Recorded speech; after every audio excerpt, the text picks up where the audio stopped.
So whenever you're ready, it's running. All right.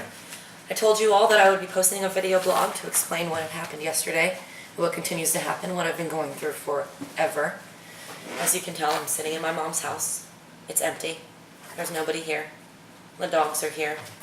There's nobody living here. It's just a big empty house while my mom sits in jail.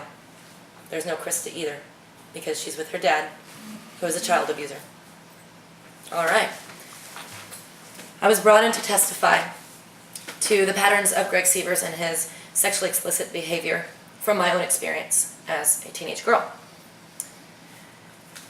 In the middle of my testimony, almost each question that I was asked by my mother's attorney, Chris Klotz, was interrupted by objections, either being considered hearsay or irrelevant, hearsay or irrelevant, hearsay or irrelevant. Finally, Judge Goodman snapped. She stopped and she snapped at Chris, "What is the relevance of all these questions?" Chris stumbled on his words, and I respectfully said, "It's to show a pattern." The judge then said in a demeaning manner, "You sound like you're parroting your mother." I then said, "No, I'm just telling the truth." She then got flustered, threw her arms up and said, "I've heard enough. I'm granting full custody to Mr. Sievers."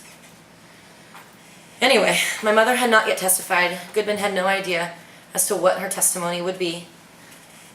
She had no idea what testimony I could possibly be parroting from my mother, since she had never even heard my mom's testimony.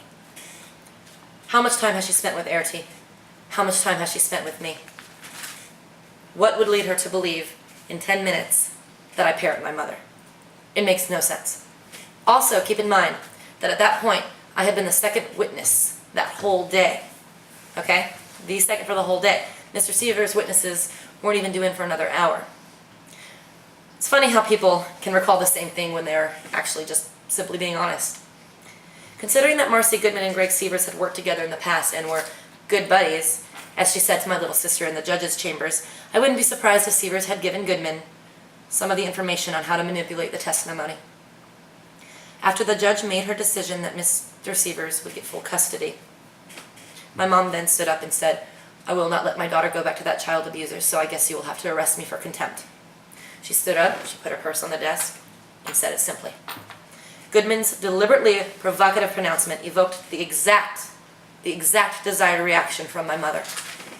As I left the room, we could all feel the sickening thud against the wall, as an unidentified female black deputy forcefully shoved Airty against the wall more than once, leading to her arrest. Not wanting Krista to witness the violent arrest of her mother, I took her to go get ice cream during the lunch break. It was then that I was notified that there was a pending Amber Alert that was to be issued if I didn't return back to the courthouse with her. Anyway, stay tuned tomorrow to find out what Marcy Goodman thinks of you.